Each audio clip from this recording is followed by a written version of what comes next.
ഒരു കാലത്ത് ഫ്യൂഡൽ ജപ്പാനിൽ യൂക്കി എന്ന ഒരു യുവ സമുറായി ജീവിച്ചിരുന്നു. അദ്ദേഹം രാജ്യത്തെ ഏറ്റവും വലിയ യോദ്ധാവാകണമെന്ന് സ്വപ്നം കണ്ടു. തന്റെ പദ്ധതികളെക്കുറിച്ച് സംസാരിക്കാനും പ്രശസ്ത യുദ്ധങ്ങളുടെ കഥകൾ വായിക്കാനും വലിയ വിജയങ്ങൾ നേടുന്നതായി സങ്കൽപ്പിക്കാനും അദ്ദേഹം മണിക്കൂറുകൾ ചെലവഴിക്കുമായിരുന്നു.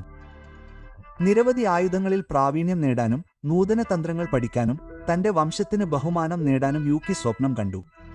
അത്തരം ശക്തമായ അഭിലാഷം സ്വാഭാവികമായും തന്നെ മഹത്വത്തിലേക്ക് നയിക്കുമെന്ന് അദ്ദേഹം ശരിക്കും വിശ്വസിച്ചു. എന്നിരുന്നാലും പരിശീലിക്കേണ്ട സമയം വന്നപ്പോൾ കഠിനാധ്വാനം ഒഴിവാക്കാൻ യൂക്കി എപ്പോഴും ഒഴികഴിവുകൾ കണ്ടെത്തി. കാലാവസ്ഥ ശരിയല്ലെന്നോ തനിക്ക് സുഖമില്ലെന്നോ അല്ലെങ്കിൽ ആരംഭിക്കുന്നതിന് മുമ്പ് കൂടുതൽ ശ്രദ്ധാപൂർവം ആസൂത്രണം ചെയ്യണമെന്നോ അദ്ദേഹം സ്വയം പറഞ്ഞു. വർഷങ്ങൾ കടന്നുപോയി. യൂക്കിയുടെ സ്വപ്നങ്ങൾ വലുതായപ്പോൾ അവന്റെ കഴിവുകൾ ചെറുതായി തുടർന്നു.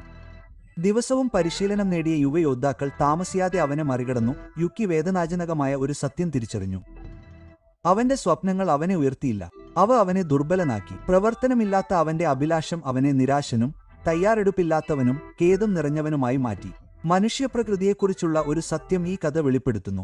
ശക്തമായ അഭിലാഷവും വ്യക്തമായ ലക്ഷ്യങ്ങളും സ്വാഭാവികമായും തന്നെ പ്രവർത്തിക്കാൻ പ്രേരിപ്പിക്കുമെന്ന് യൂക്കി വിശ്വസിച്ചു. എന്നാൽ ഒരു സ്വപ്നജീവി എന്ന നിലയിൽ അദ്ദേഹത്തിന്റെ വ്യക്തിത്വം അദ്ദേഹം ആഗ്രഹിക്കുന്നതിനും ചെയ്യാൻ തയ്യാറുള്ളതിനും ഇടയിൽ ഒരു വിടവ് സൃഷ്ടിച്ചു.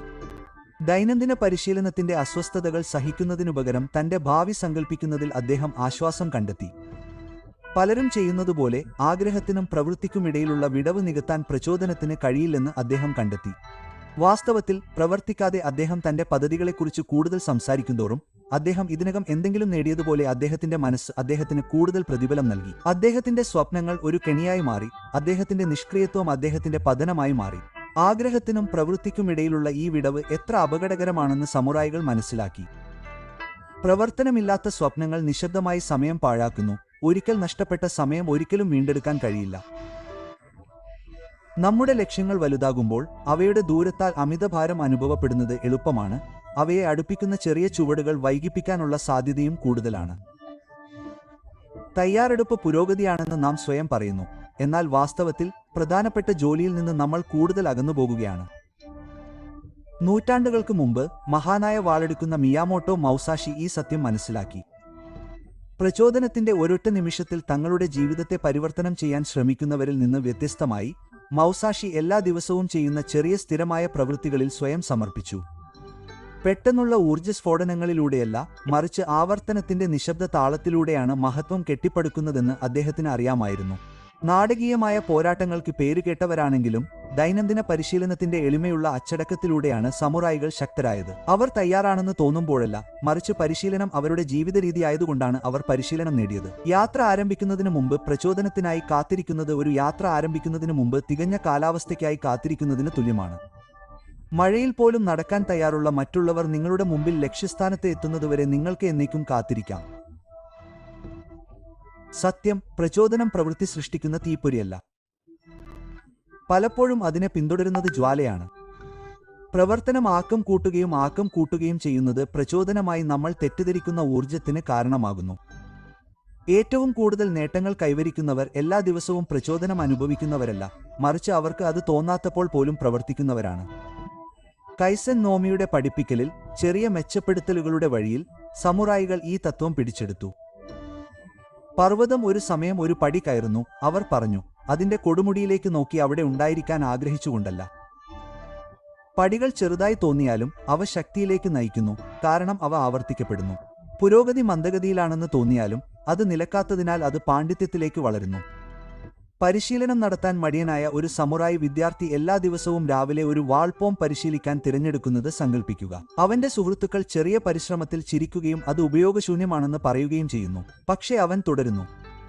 കാലക്രമേണ ചലനം യാന്ത്രികമാകുന്നു. അവന്റെ ശരീരം കൂടുതൽ ശക്തമാകുന്നു. അവന്റെ സാങ്കേതികത കൂടുതൽ മൂർച്ചയുള്ളതാകുന്നു. അവന്റെ അച്ചടക്കം കൂടുതൽ ആഴമേറിയതാകുന്നു. മാസങ്ങൾക്ക് ശേഷം പ്രചോദനത്തിനായി കാത്തിരുന്ന സുഹൃത്തുക്കൾ തുടക്കത്തിൽ തന്നെ തുടരുമ്പോൾ നൂതന കഴിവുകൾ എളുപ്പത്തിൽ പഠിക്കാൻ അനുവദിക്കുന്ന ഒരു അടിത്തറ താൻ നിർമ്മിച്ചിട്ടുണ്ടെന്ന് അവൻ മനസ്സിലാക്കുന്നു. ഈ രീതിയിൽ ഏറ്റവും ചെറിയ ചുവടുവെപ്പിന് ഏറ്റവും വലിയ പദ്ധതിയേക്കാൾ വലിയ ശക്തി വഹിക്കാൻ കഴിയും. പാഠം വ്യക്തമാണ്. പരിശീലനമില്ലാതെയുള്ള തയ്യാറെടുപ്പ് കേവലം വേഷം മാറിയ നീട്ടിവെക്കലാണ്. ചെയ്യാതെ സംസാരിക്കുന്നത് നമ്മെ മാറ്റമില്ലാതെ വിടുമ്പോൾ പുരോഗതിയുടെ മിഥ്യാധാരണ സൃഷ്ടിക്കുന്നു. പ്രചോദനത്തിനായി കാത്തിരിക്കുന്നത് നമ്മുടെ ഭാവിയുടെ നിയന്ത്രണം നമ്മുടെ വികാരങ്ങൾക്ക് കൈമാറുന്നതല്ലാതെ മറ്റൊന്നുമല്ല. ശക്തി നിലനിൽക്കുന്നത് ഒരുങ്ങിയിരിക്കുന്നതിലല്ല, പ്രതിരോധം വകവയ്ക്കാതെ പ്രവർത്തിക്കുന്നതിലാണെന്ന് സമുറായികൾക്ക് അറിയാമായിരുന്നു. മഹാനായ സമുറായി അധ്യാപകരിൽ ഒരാളായ യാഗ്യു മുനനോരി ഒരിക്കൽ പറഞ്ഞു, തികഞ്ഞ അവസ്ഥകൾക്കായി കാത്തിരിക്കുന്ന വാൾ ഒരിക്കലും അതിന്റെ ഉറയിൽ നിന്ന് പുറത്തുപോകില്ല. ശരിയായ നിമിഷത്തിനായി നിങ്ങൾ കാത്തിരുന്നാൽ നിങ്ങൾക്ക് എന്നേക്കും കാത്തിരിക്കാം. പ്രചോദനത്തിനുള്ള നമ്മുടെ ആവശ്യം പലപ്പോഴും ഭയത്തിൽ നിന്നാണ് ഉണ്ടാകുന്നത്. ക്ഷീണം തോന്നുമ്പോൾ ആരംഭിക്കുന്നതിലെ അസ്വസ്ഥത, ഊർജം കുറവായിരിക്കുമ്പോൾ തുടരുന്നതിലെ പ്രതിരോധം, അല്ലെങ്കിൽ നമ്മുടെ ശ്രമങ്ങൾ ഉടനടി പ്രതിഫലദായകമാകാതിരിക്കാനുള്ള സാധ്യത എന്നിവയെ നാം ഭയപ്പെടുന്നു. എന്നിരുന്നാലും അച്ചടക്കം എന്നാൽ ഈ വികാരങ്ങൾ ഒഴിവാക്കുക എന്നല്ല, അത് അവയിലൂടെ സഞ്ചരിക്കുന്നതിനെക്കുറിച്ചാണ്. സാഹചര്യങ്ങൾ പൂർണ്ണമാകുമ്പോൾ പ്രവർത്തിക്കാനുള്ള കഴിവല്ല, മറിച്ച് സാഹചര്യങ്ങൾ അല്ലാത്തപ്പോൾ പ്രവർത്തിക്കാനുള്ള കഴിവാണ് യഥാർത്ഥ ശക്തി. അതിനാൽ അലസത തകർക്കാനുള്ള സമുറായിയുടെ മാർഗം ലളിതമാണ്, പക്ഷേ ആഴമേറിയതാണ്. അവ എത്ര നിസ്സാരമാണെന്ന് തോന്നിയാലും ചെറിയ ദൈനംദിന പ്രവർത്തനങ്ങളിൽ നിന്ന് ആരംഭിക്കുക. തയ്യാറാണെന്ന് തോന്നാൻ കാത്തിരിക്കരുത്, കാരണം സന്നദ്ധത ഒരു മിഥ്യയാണ്. വികാരങ്ങളിൽ നിങ്ങളുടെ വിശ്വാസം അർപ്പിക്കരുത്, കാരണം വികാരങ്ങൾ ക്ഷണികമാണ്. പകരം ശീലങ്ങളിലും പ്രതിബദ്ധതകളിലും നിങ്ങളുടെ വിശ്വാസം അർപ്പിക്കുക, കാരണം അവയാണ് എല്ലാ നേട്ടങ്ങളുടെയും അടിത്തറ കെട്ടിപ്പടുത്തത്. യോദ്ധാക്കൾ ഒരിക്കൽ പറഞ്ഞതുപോലെ, എന്റെ വികാരങ്ങളാൽ ഞാൻ നിയന്ത്രിക്കപ്പെടുന്നില്ല, എന്റെ പ്രതിബദ്ധതകളാണ് എന്നെ നയിക്കുന്നത്. Double quote. ശക്തി എന്നാൽ എനിക്ക് ഇത് ചെയ്യാൻ തോന്നുന്നു എന്ന് പറയുന്നതല്ല, എനിക്ക് തോന്നിയാലും ഇല്ലെങ്കിലും ഞാൻ ഇത് ചെയ്യുമെന്ന് പറയുന്നതാണ് ശക്തി. പ്രചോദനത്തിനായി കാത്തിരിക്കാതെ പ്രവർത്തിക്കാനുള്ള ശക്തി നിങ്ങളുടെ ജീവിതത്തെ രൂപപ്പെടുത്താനുള്ള ശക്തിയാണ്. കണ്ടതിന് നന്ദി.